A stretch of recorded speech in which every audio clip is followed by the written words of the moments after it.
sahabat ragam, sudahkah Anda sarapan pagi ini?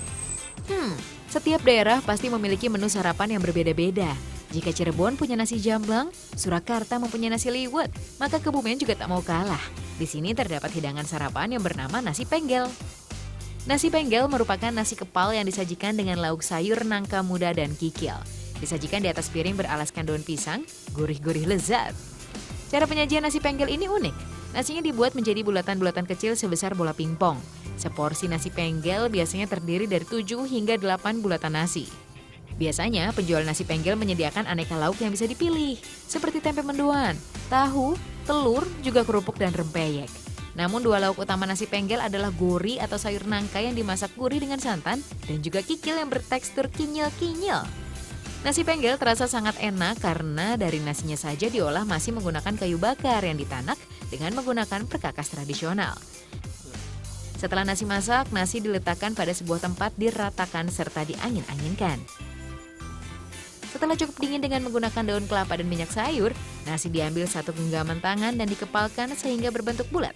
Dengan tangan yang terampil, nasi penggel ini dapat dibuat dengan cepat.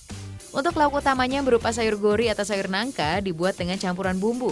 Bawang merah, bawang putih, cabai merah, cabai rawit, lengkuas, kunyit, daun salam dan gula merah, kacang, garam dan santan. Setelah nangka muda dikupas dan juga dibersihkan, rebus nangka pada air yang mendidih hingga matang, lalu buang airnya. Kemudian panaskan santan lalu masukkan bumbu yang dihaluskan. Tambahkan daun salam dan juga gula jawa. Aduk terus hingga merata. Jika santan telah mendidih, masukkan nangka atau gorinya. Dapat juga ditambahkan tahu sebagai pelengkap. Aduk-aduk hingga sayur nangka matang dengan sempurna. Nah, inilah sayur utama dalam sajian nasi penggel dan akan tambah nikmat jika ditambahkan dengan kikil.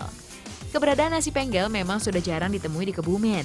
Namun, jika Anda ingin merasakan nikmatnya nasi penggel, Anda dapat menuju Dukuh Gunung Sari, Desa Pejaguan, Kecamatan Pejaguan, sekitar 2 km sebelah barat alun-alun Kebumen. Letaknya yang di pinggir jalan raya memudahkan kita untuk menemukannya.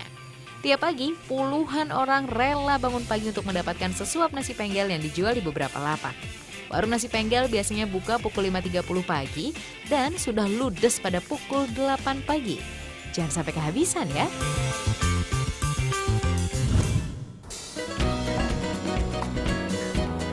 Kebumen yang berada di Jawa Tengah bagian selatan terkenal dengan pantai berpasir hitam lengkap dengan ombaknya yang ganas. Namun siapa menyangka, daerah ini menawarkan sebuah penganan khas yang nyentrik dan mungkin tidak bisa ditemui di daerah lain. Ya, itu dia, rempeyek yutuk. Yutuk adalah undur-undur laut, bercangkang yang hidup di pantai dan terlihat memiliki sedikit kesamaan dengan kepiting. Ya memang, hewan ini masih berkerabat dengan udang, kepiting, lobster, dan tritip. Yutuk bisa dimasak buat lauk atau cemilan, bisa digoreng langsung atau digoreng dalam bentuk peyek. Meskipun belum begitu familiar sebagai bahan pangan, namun hewan yang satu ini memiliki kandungan gizi yang tinggi sehingga tidak perlu khawatir untuk mengonsumsinya. Salah satu tempat yang menawarkan penganan yang unik ini berada di Pantai Suwuk. Selain berwisata dan menikmati yutuk, Anda juga dapat melihat langsung bagaimana warga sekitar mencari yutuk di tepian pantai. Untuk mencari yutuk dapat menggunakan alat sederhana dari bambu atau dengan tangan kosong. Yang perlu diperhatikan dalam mencari yutuk adalah kejelian mata dalam melihat setiap gerakan yang ada pada pasir. Setelah ombak menerpa, bambu digunakan untuk menyeka pasir dan amati saja garis pantai. Dari sana akan terlihat gerakan di antara pasir-pasir atau gundukan kecil mirip dengan batu-batu hitam. Selanjutnya harus lakukan adalah mengingat-ingat di mana gerakan tersebut dan segera memburunya dengan tangan kosong, tentunya dengan menggali pasirnya. Biasanya undur-undur akan berada tak jauh dari tempat semula. Saat mengetahui keberadaan yutuk ini, pasir harus cepat-cepat digali. Jika tidak, yutuk akan masuk ke dalam pasir dan sulit untuk ditemukan kembali. Oh iya, waktu terbaik untuk mencari undur-undur ini adalah di saat pagi hari setelah sunrise atau senja sebelum sunset. Meskipun yutuk tergolong binatang laut, setelah matang menjadi rempeyek tidak terdapat rasa amis sedikit pun. Jadi tidak perlu ragu bagi Anda atau siapa saja yang ingin mencobanya. Cara pembuatan rempeyek hewan ini tidak jauh berbeda dengan pembuatan rempeyek pada umumnya. Pertama, bersihkan dulu yutuknya dengan membuang cangkangnya. Untuk yutuk yang kecil bisa langsung untuk digoreng. Bahan dan bumbu yang diperlukan untuk membuat rempeyek yutuk yaitu tepung beras, tepung tapioka, kemiri, kunyit, bawang merah, bawang putih, ketumbar, garam yang semuanya dihaluskan. Lalu campurkan tepung beras dan tepung tapioka. Kemudian bumbu yang telah dihaluskan dicampurkan ke dalam yutuk, aduk hingga merata. Lalu masukkan yutuk ke dalam tepung dan yutuk siap untuk digoreng.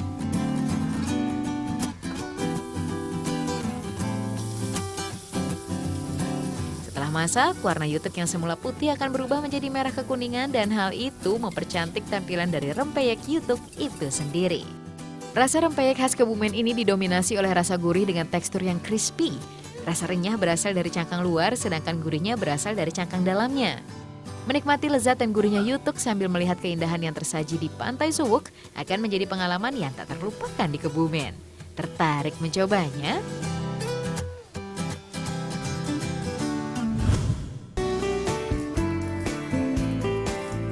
Puas mencicipi kuliner khas Kebumen, saatnya kita melirik aneka buah tangan atau oleh-oleh khas sebelum meninggalkan bumi laut. Yang pertama ada lanting. Ya, camilan berbentuk angka 8 ini memang rasanya gurih enak dengan tekstur yang renyah. Lanting begitu identik dengan Kabupaten Kebumen, Jawa Tengah. Maka tak afdol rasanya mampir Kebumen tanpa membeli lanting. Lanting dibuat dari bahan singkong yang diparut. Singkong tersebut dibuat menjadi kepalan lalu dikukus hingga setengah matang. Untuk menghilangkan kadar air dari singkong, singkong kemudian dipres hingga kering dan airnya habis, hingga keluar adonan seperti mie ukuran besar.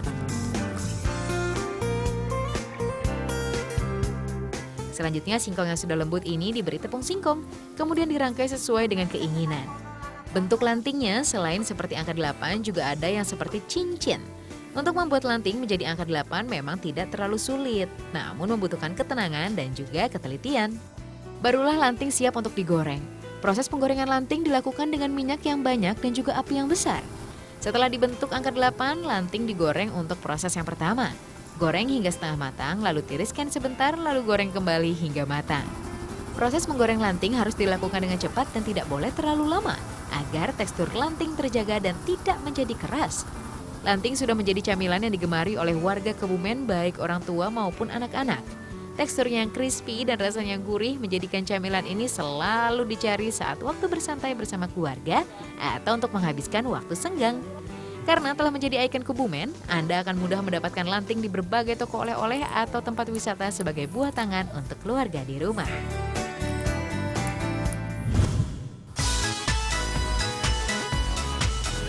Nah, sahabat ragam, satu lagi penganan yang cocok sebagai buah tangan saat Anda berada di Kebumen yaitu jipang kacang. Jipang merupakan makanan khas Kebumen yang berasal dari Desa Sidamulya, Kecamatan Karanganyar. Camilan ini memiliki rasa yang manis dan gurih karena terbuat dari kacang tanah dan gula merah. Untuk membuat jipang, pertama kacang tanah disangrai tanpa menggunakan minyak goreng melainkan dengan pasir. Dan proses masaknya masih menggunakan peralatan tradisional berupa kayu bakar agar aroma kacangnya dapat keluar secara alami. Setelah matang, kacang tanah diayak dengan tangan untuk memisahkan ampas kulit luar dengan kulit dalamnya.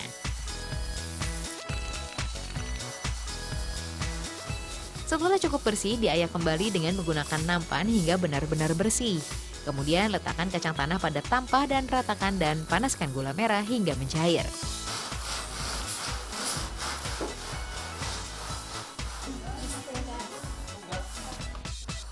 Setelah gula mencair, tuang gula ke atas kacang. Putar-putar tampah hingga gula menyebar. Setelah cukup dingin, ratakan gula dengan menggunakan tangan hingga semua gula rata menyebar ke dalam kacang. Setelah gula dan kacang merekat, jipang dipadatkan dan dibentuk dengan menggunakan kayu sambil ditekan-tekan membentuk persegi.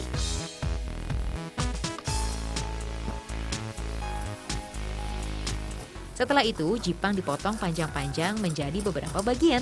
Terakhir, jipang diiris tipis-tipis dan langsung dikemas. Proses membuat jipang memang membutuhkan waktu dan tenaga yang cukup banyak, serta ketelitian dalam mencampurkan bahannya. Fungsi gula merah di sini selain sebagai penghasil rasa manis juga untuk merekatkan kacangnya. Jangan kaget jika saat dimakan Anda akan merasakan kenyalnya gula merah yang berpadu dengan rasa gurih kacang. Bagi masyarakat Kebumen, jipang biasa disajikan saat ada tamu dan sebagai teman mengobrol yang asyik. Hingga tak terasa jipang yang disajikan kerap habis saking enaknya.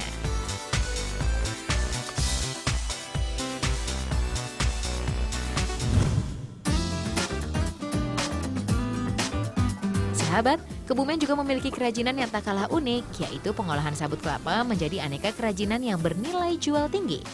Di sini sabut kelapa diolah menjadi kerajinan yang beraneka ragam, mulai dari tas, topi, hingga polybag. Yuk, kita lihat pengolahan sabut kelapanya. Pertama, sabut kelapa yang bagus dipilih secara manual dengan tangan. Setelah itu, sabut kelapa dilem dan dijadikan satu lembaran besar. Pengeleman dilakukan bolak-balik bagian depan dan belakang, lalu jemur hingga lem mengering.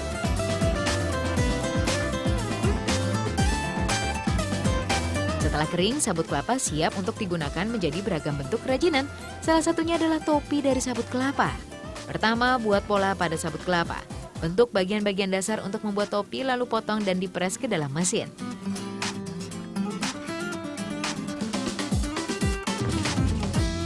Setelah dipres, saatnya proses merangkai topinya. Rangkai topi sesuai dengan potongan-potongan dasar yang telah dibuat dan jangan lupa untuk menyesuaikan dengan lebar kepala sebagai ukurannya. Kemudian rekatkan tiap-tiap potongan dengan menggunakan lem. Proses terakhir adalah memberikan motif dengan menjahit topi dengan benang sehingga menjadi menarik. Tak hanya topi, sabut kelapa juga dapat dibuat menjadi tas, polybag untuk tanaman, ataupun keset yang menarik. Dengan munculnya ide kreatif pemanfaatan sabut kelapa ini menambah tingkat ekonomi dan juga menjadi daya tarik bagi para wisatawan yang datang ke Kebumen untuk membawa salah satu hasil kerajinan sabut kelapa untuk dibawa pulang. Bagaimana sahabat? Anda tertarik?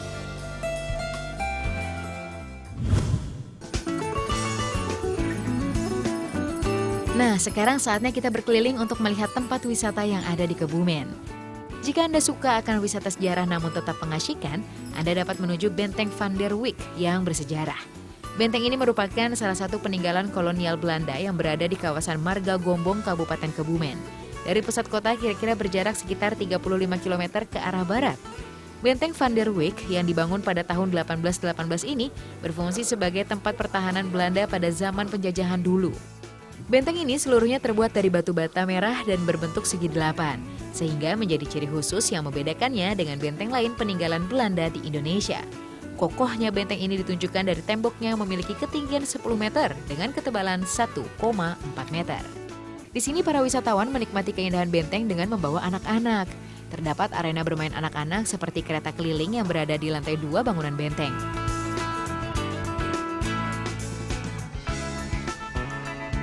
Sahabat Ragam, tahukah Anda jika benteng ini pernah digunakan sebagai scene dalam film The Raid 2? Lokasinya ya tepat berada di tengah-tengah benteng, diubah layaknya menjadi penjara. Terkadang di sini juga dijadikan ajang kumpul bagi komunitas yang ada di Kebumen dan sekedar mengenang serta mempelajari sejarah yang ada di sini. Unik sekali bukan?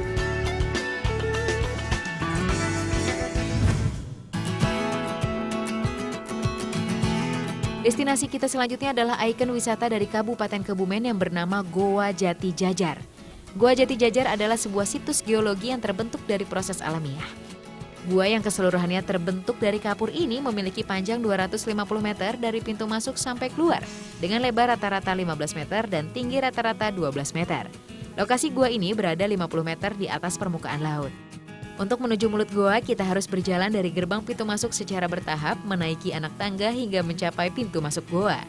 Di dalam Goa Jati Jajar banyak terdapat stalagmit dan juga pilar atau tiang kapur, yaitu pertemuan antara stalaktit dan stalagmit. Semuanya ini terbentuk dari endapan tetesan air hujan yang sudah bereaksi dengan batu-batu kapur yang ditembusnya. Menurut penelitian para ahli, pembentukan stalaktit membutuhkan waktu yang sangat lama. Dalam 1 tahun terbentuknya stalaktit paling tebal hanya setebal 1 cm saja. Melihat besar dan banyaknya stalaktit di sini, bisa dipastikan bahwa Gua Jati Jajar merupakan gua kapur yang sudah berusia sangat tua. Gua ini menawarkan suasana lingkungan gua yang masih asri dan alami, serta pemandangan alam yang enak dipandang mata. Suasana di dalam ruangan goa juga sangat menarik, karena ruangan goa yang tinggi dan cukup besar sehingga mata dengan leluasa bisa melihat ruangan goa yang luas. Di dalam gua sendiri, terdapat patung-patung yang menceritakan tentang kisah Lutung Kasarung yang letaknya berpencar-pencar di dalam ruangan goa. Untuk masalah jalan yang dilalui di dalam goa, Anda tidak perlu khawatir karena jalan sudah dibangun dengan baik dan dilengkapi dengan pegangan sehingga membuat pengunjung nyaman dan mudah dalam menyusuri ruangan. Banyak keistimewaan yang ditawarkan dari objek wisata Goa Jati Jajar. Di dalam goa terdapat sungai bawah tanah yang masih aktif. Ada juga 2 sendang, yakni sendang kantil dan sendang mawar. Konon katanya sih, jika mencuci muka di sini, Anda bisa menjadi awet muda. Anda tertarik untuk membuktikannya sendiri?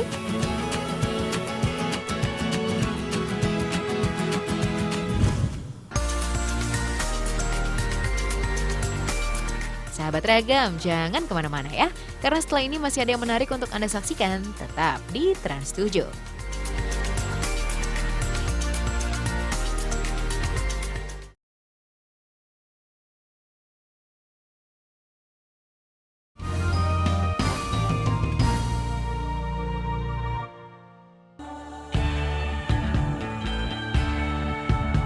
Sahabat Ragam, demikian informasi yang bisa kami sajikan pagi ini. Semoga dapat menambah serta memperkaya wawasan Anda tentang keanekaragaman tanah air kita tercinta.